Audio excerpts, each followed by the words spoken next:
everyone, welcome to my channel. Today we're going to talk about the solar eclipse that's happening today.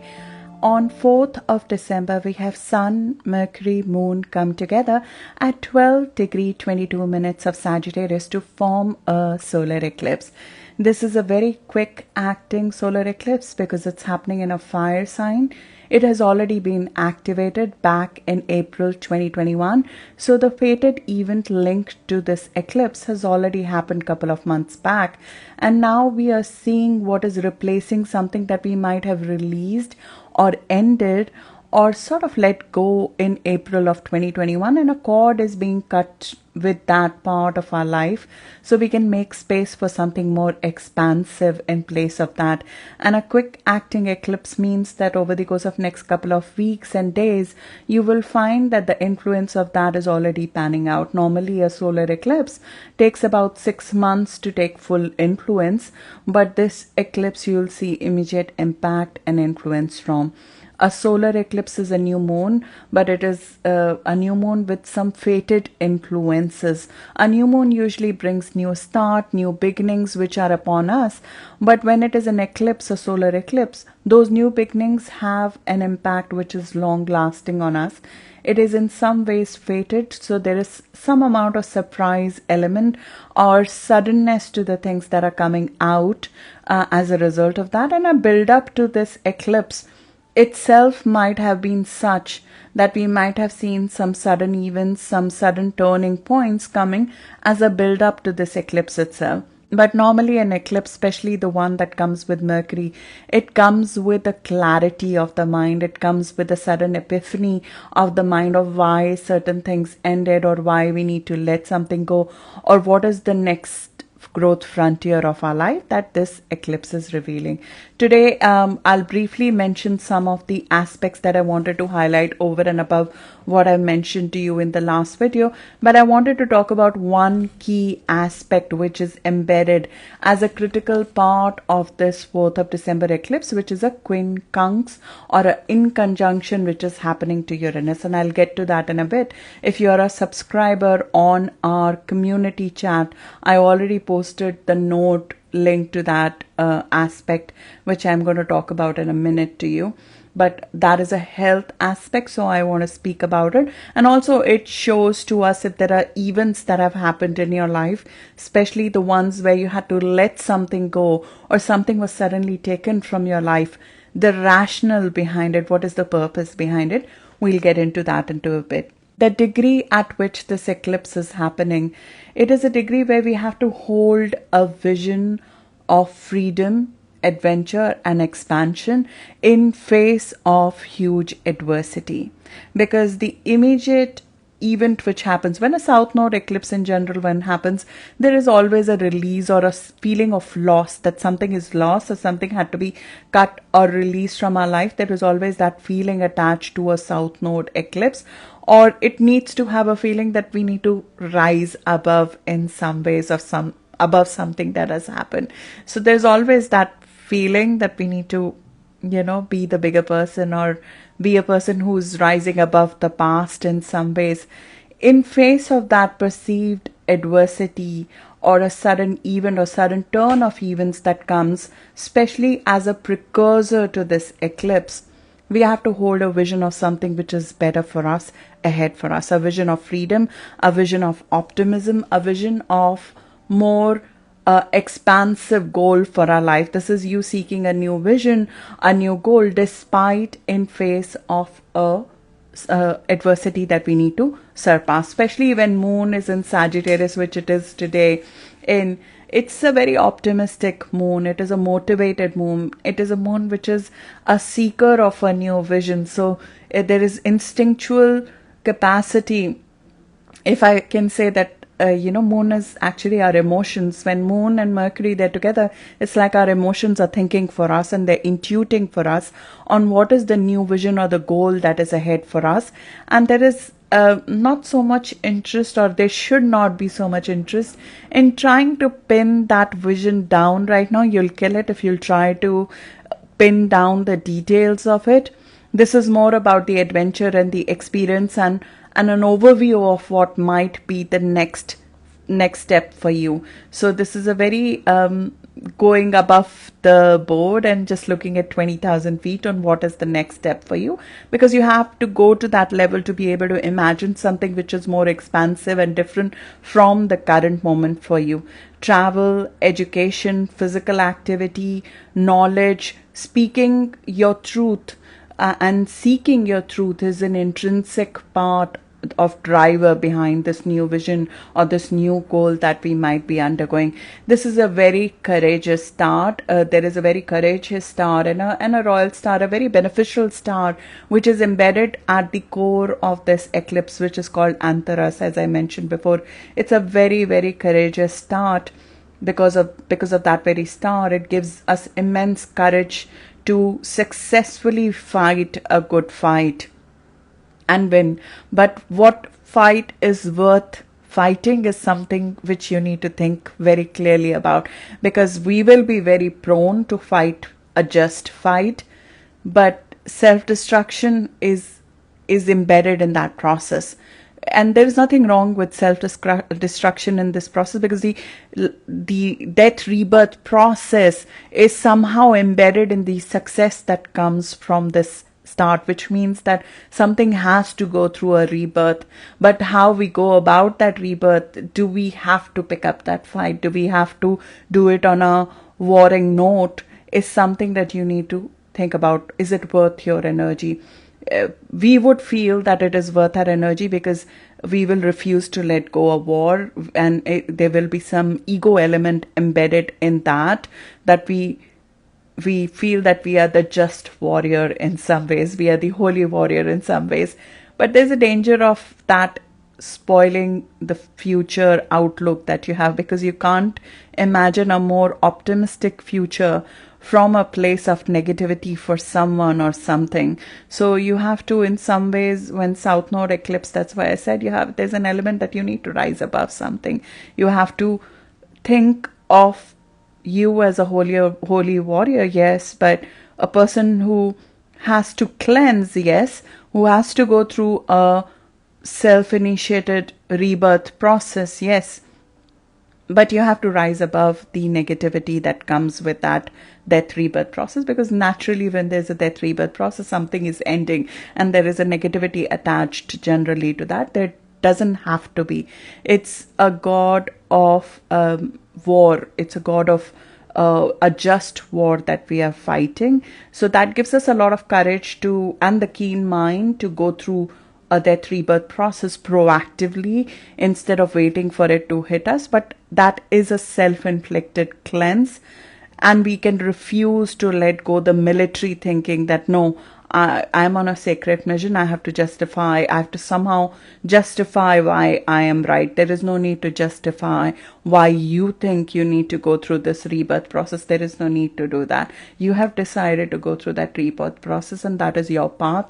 That is your knowing. You know this within yourself that you have to go through this, because Mercury, your mind is embedded in it. So somewhere you have an intrinsic knowing that I need to go through this. You don't have to speak about it. You don't need to justify yourself to somebody and pick up a fight about that. Writing about what your vision is, because Mercury is an intrinsic part of this eclipse. Having a keen vision of what's possible for you, writing about that, using the obsession of the mind that comes at this degree, which we by default will be a little bit obsessive thinker right now.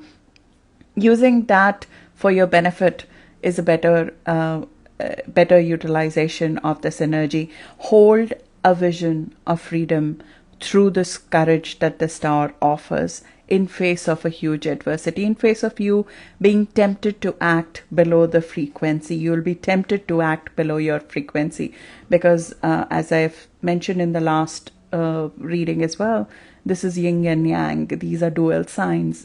We create the heaven and hell of our thinking using these energies. And Sagittarius is a zodiac of thinking. But you have to do the thinking from a higher place versus the lower frequency. It's a very powerful new beginning. We will go through extremes to make that beginning come about, which means that intentionally or unintentionally, there is an intensity which is engaged with it, and sometimes that comes with a sacrifice. This new start, this new beginning, in general comes with a sacrifice attached to it. That is the whole element of South Node, that there is normally something that we have to release, let go, or we have to in some ways give selflessly to something in order to get something in return later, but without the expectations of that return. You have to do it because you want to be that person. You want to be that person who you can respect, who does not go below to that frequency, essentially. So putting our efforts in some ways on a war footing, and success is in some ways, I would say, guaranteed with this kind of a star. This is a very courageous, very powerful star, one of the very, very beneficial stars, which means that the warrior normally wins, but the warrior has to go through this fire of experiences where their efforts and their intentions are in some ways tested continuously. So there is some amount of drama intensity which is attached to this new star, but there is also an abrasive ruthlessness which is attached to the star. So you have to be careful about that, because our speech can become abrasive and ruthless with this. It's not just our mind that can become obsessive, because it has that scorpionic qualities of not wanting to hide your truth, which is good, and there's a slipping out of that in an abrasive fashion, which you'll find. So you want to be careful of the drama. Don't let the human drama that is attached to it take away your energy, because this energy can be used in much, much more beneficial ways that are ahead for you, is what I'm trying to do. And this is not about, it's not a Scorpio initiation. So it's not about getting to the reality of things, or I need to get into the depth of the things and realize some deep wisdom. No, there is a knowing. I know this is what I need to do. It's about rising above. It's about bold, transcendent action and sheer will. This is a fire eclipse, so you need to take immense action after this. It's not about sitting on a mountain and thinking about deeper meaning of why did this happen to me, why did that not happen to me. No, just go roll with it and move to the next thing. Move to the thing that is right for you, that is higher for you. And if you find yourself fighting a fight, know that you're fighting that fight because somewhere inside you want to go through that rebirth.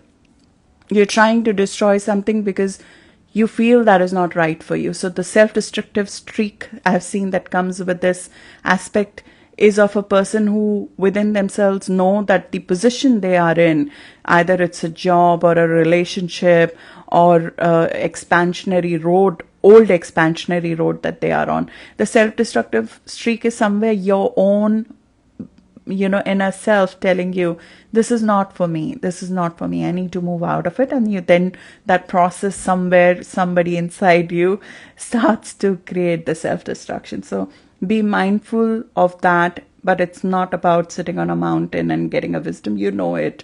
Spiritual will to rise to your own potential, to your own purpose, to your own higher goals is what this aspect is telling us to do. And it is a very future oriented aspect. I find the degree, the way it's the way it's shown in the Sambian astrology, it's really funny actually. If you look at it in the right way, it says it's 12 degree Sagittarius. So in Sambian symbol, which shows the symbol for every astrological degree, it shows that as a flag which unfurls into an eagle, and an eagle looks at a chanticleer, which is a rooster, saluting the sunrise. He's saluting dawn. So it's essentially, eagle is the highest flying bird. They can see ahead of time that there is a trend coming, that there is a change coming. So he or she can see ahead of time. An eagle is normally a representative of United States. As I said, this is the degree of ascendant of United States. So it's a symbol of new age. So there is some amount of writing on the wall that there is a next step in human evolution that is coming. And in some ways, America has been known to be the cradle of the next step in human evolution, and it marks the rebirth. It normally, this degree is saying, okay, that nation is going to go through a rebirth. That normally initiation of this degree says the nation will go through some kind of rebirth. And the eagle is bold and transcendent, sees the dawn, sees the symbol, sees the writing on the wall, and says, I need to reinvent myself. I need to go through a reinventing process, a conscious purpose. I need to put for myself and end something and start something. An eagle flies at a higher altitude. It's a higher consciousness, representative of our own higher consciousness, realizes and takes action. It's the first to herald the rising sun, first to herald a new beginning, while there is a crying rooster over there. And the crying rooster is crying, thinking that by his crying is how the sun is rising. The sun is rising because of his roosting or whatever. He's screaming his lungs out, and he thinks that that is what is causing the change. So there is a two-way of looking at this degree. It's you saying change is there. The writing is on the wall.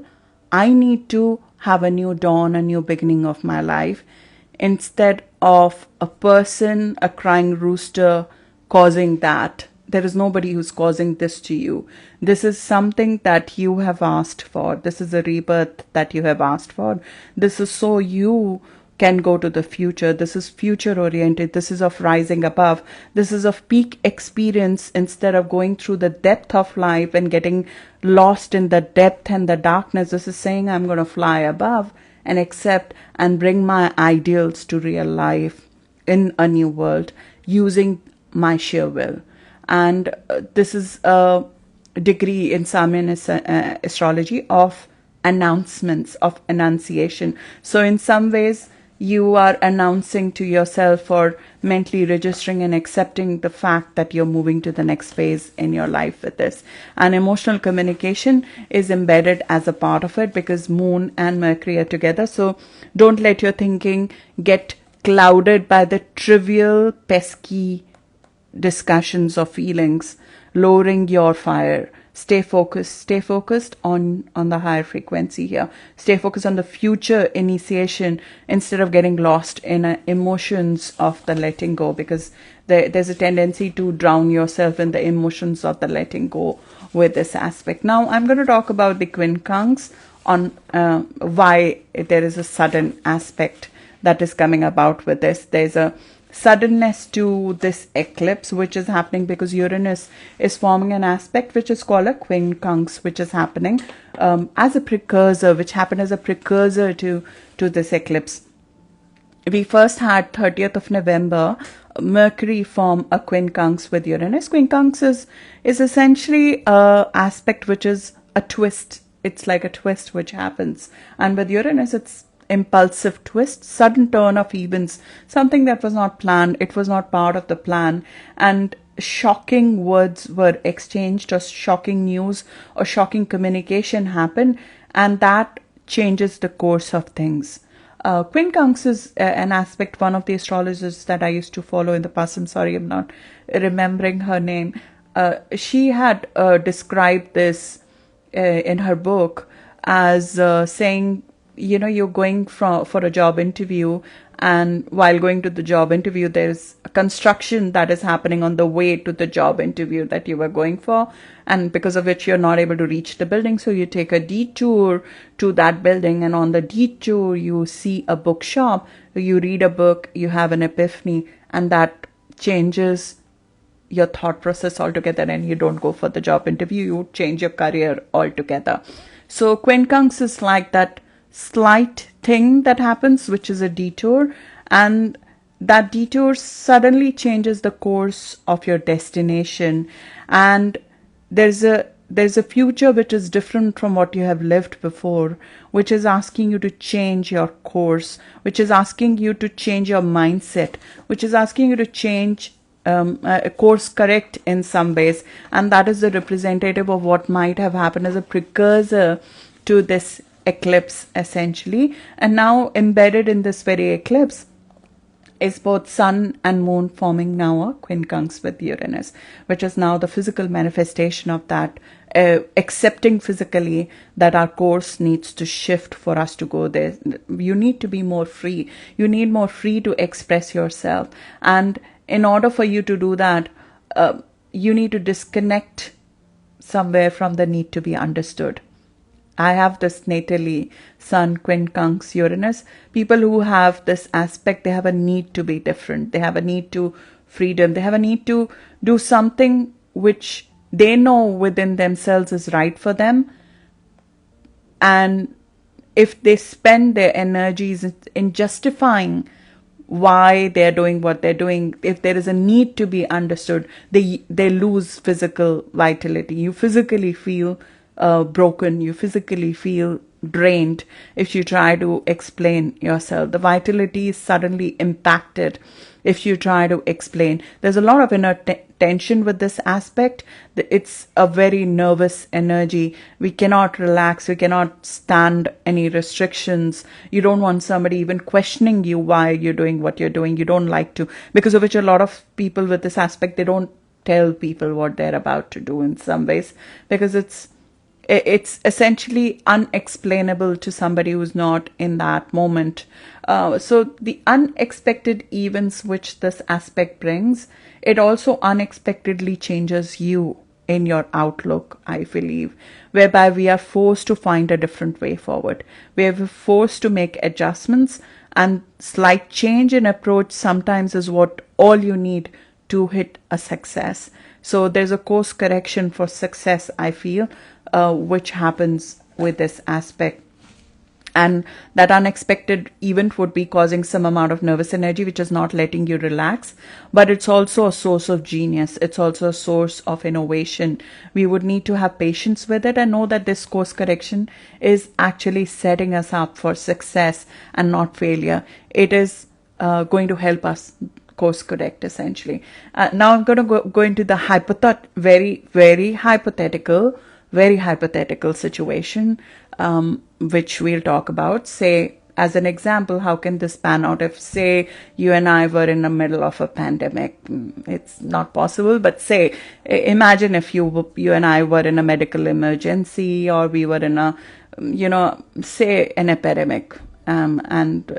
Because we should not be talking about medical misinformation, so let's not take this as a medical advice. This is not medical advice. None of my videos are ever medical advice. I'm telling you astrologically how a quincunx can pan out in a situation, in a hypothetical situation, which will never happen, of us being in a pandemic. I know it's a far off stretch, but go with me. For sake of this example, let's say that we have been locked away for a while, and maybe for a year, due to, one variant after another hitting us, or something ailing us, because of which we need to do that. And after months of finally getting to the other side of it, or learning to live with it, say there is an unexpected twist of events. As I said, Mercury in conjunction with Uranus suddenly brings recognition of an unexpected event. Say that unexpected event, hypothetically, is another version of the very virus that we were running away from, suddenly popping over all over the place. Let's call it Micron. And no one knows him. He's like 𝗏𝗏𝗏𝗏. 𝗏𝗏𝗏𝗏 had Sun, quincunx, Uranus. He had Sun in conjunct Uranus, which is essentially made him eccentric like me. And they're weird as heck. And they do everything unexpected. They themselves don't know what they're going to do. So nobody knows what this Mr. Micron is going to do. Now it's a shock, and it's somehow more virulent, and we don't know what it's going to do. Since quincunx is a health aspect, and we are in a situation where Neptune is standing still, Neptune reduces our immunity. So in that astrological backdrop, say this Mr. Micron, the version of the virus, he spreads rapidly. Especially with Neptune squaring all of the planets one by one, 7th of December, 11th of December, 11th of January. Hypothetically, these are the dates when, say, he affects us more. At the beginning of December, we had Saturn making a sextile to the planets in Sagittarius. So it was helping the reaction to be more damp to these sudden events. But now Neptune and Uranus are taking over as the month progresses, which essentially reduces the maturity of the response that a person will have to the situation. So as we approach 7th or 12th or 11th of December and 11th of January, people become more volatile about it and reactive to the sudden rise of this surprise event. The reaction is not very positive to it. And when we get to the Saturn-Uranus square, which is happening end of December, at the time when both Venus is retrograde, Mercury is about to go retrograde. Neither is our heart working properly, our choices are not in the right place, our mind is not in the right place. There are going to be things which will go a little bit out of control, which means that there could be revolts, there could be hypothetically riots against any restrictions, hypothetically. Micron is smarter. He's smarter than the previous version. He spreads so much faster. He takes over the previous version. Now that's unexpected. That's an event we did not think coming. And that is in some ways, I could say, a self-invited rebirth. Say it is. Now that causes havoc in it replaces the previous version, which caused havoc in most of the part of the world, but especially the most populated part of the world, the second most populated part of the world. So people are confused. There are too many thought processes. There is a lot of misinformation. Neptune is rampant. News is, and Sun and Mercury, when they're together, people talk a lot. People talk a lot. There's a lot of news. There's a lot of discussions. There's too much information. Without knowing anything, there's too much information. There's a lot of panic. A bit too much misinformation. No one has yet been able to figure out what Micron is doing. We just know our plans have been upended. Because South Node, eclipse, always comes with travel issues. It comes with supply chain issues. It comes with issues on the matters related to Sagittarius themes, which is globalization, religion, extreme thinking, supply chain, overthinking, inflating things, essentially. So all of those typical Sagittarius themes that come up when a Sagittarius eclipse comes, it comes up during this time, and it adds to the misinformation, panic to some extent that is coming with it. And South Node is about to meet planets in Sagittarius. It has been meeting planets in Sagittarius, which means something has to be exited out of our life, which was not exited till now for the last 2 years when we were having one by one eclipses in Sagittarius. So last 2 years we've been having eclipses in Sagittarius, and somehow there was something residual which needs to be released. And the last one is Mars meeting South Node in Sagittarius on 15th of December. Now in this very, very hypothetical situation of how a quincunx can pan out, it turns out that now we have this eclipse, and it is a parallel eclipse of November or December of 2002. If any of you are old enough, I'm pretty old, so November, December 2002 was the time of SARS, which happened at the same degree. The eclipses at that time happened at the same degree as the eclipses that are happening right now in November and December. So there's a parallel, and nothing is exactly the same. There are other aspects which are different, but the activation of SARS happened when the eclipse in Taurus happened in November 2002, and when the activation of the eclipse, completion of that eclipse happened in July of 2003, SARS was declared to be over. Now, if we draw parallel to a hypothetical situation right now, which started in November of 2021, you are looking at an end goal of February or March of 2022 of anything that started right now. So say the hypothetical version of Micron gets over in Q1 2022. If I draw parallels, this is purely astrological. And none of it is guaranteed, but I'm looking at it astrologically. Do we have parallels that are coming out?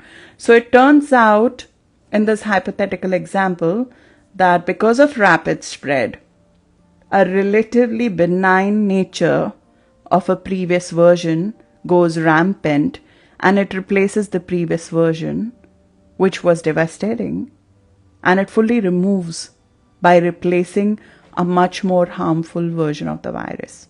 So hypothetically, poison kills poison. And it turns out that that sudden turn in events was a blessing in disguise, as it took us through a detour to where we wanted to get. This is how a quincunx can play out in a hypothetical pandemic scenario. Now, all of this is hypothetical. None of it is, of course, a medical advice. I'm showing you how normally a quincunx can work, especially with Uranus. A sudden detour which impacts our vitality, our emotions, our mind, our business plans. It takes us through a detour to a new destination, which is actually much more well suited to us. This is a mutable eclipse. Stay flexible, change course. Stay flexible, change course. If there's a change course is coming, look for how that is working for your advantage, because you'll be surprised that they will lead it to a freer place for you. You need to be free, express yourself. And the fact is that right now, because of this aspect and the sensitivity, your need to be free or to express yourself can be taken very wrongly right now. People will misunderstand people very much right now. And it would be curtailed in some ways. That's why we are talking of hypothetical situations. Disconnect from the need to be understood. Disconnect from the need to be understood. Focus more on your actions. Focus more on your actions versus trying to explain yourself. That is the most best leverage of this aspect. Act versus trying to explain yourself. Know that through the unexpected events which might have already shown up to you on your face around 30th of November, through those events we are being forced to find a better way forward. Make adjustments, because we might be just an inch away from success. They teach you in golf, right? You just have to fix the angle a little bit and you gotta win. But slight change in approach was required, and that's what it's trying to show you. But we would, despite this detour, never go back to the same destination. The destination is changed through that detour. So the detour that a quincunx brings, it just doesn't take us through a scenic route. It takes us on a route that leads us to a different destination altogether. An innovation, an idea, a surprise information, it requires us to change course, to actually course correct, or it wants us to change our mindset through a detour. So the process that you'll go through, which could be a detour for the next couple of days, that is actually to change your mindset. And it's to lead you to a different destination compared to what you had planned to go to. I thought we could discuss this through a hypothetical example. Say, if you were in a pandemic, like this is ever going to happen, right? Have a great eclipse ahead. One thing which I added in the note, and I want you to know, I couldn't say that in the last video. On the health note, again, not a medical advice, but Neptune-Jupiter conjunction, which we're going to have in April of 2022. Neptune in that kind of strong aspects, especially if it is interacting with any of your personal planets around 23 degree of Pisces, or if you are a mutable sign, especially, which is Sagittarius, Virgo, Gemini, Pisces, there's a lot of positive potential in it. But on health front, it can come with autoimmune onset. Again, it's not going to happen to everybody. There's just a potential of an issue coming up. And I would think, considering that aspect, we can see that at a large scale globally in 2022, around April, May of 2022. We cannot really say that with certainty because Neptune is nebulous. We will not, it is tough to pin down the reason behind it, what happens with Neptune. So the source may not be known, but let's just assume, say, if there is something like that that could afflict us in April 2022. Autoimmune becomes much more easier to manifest due to that.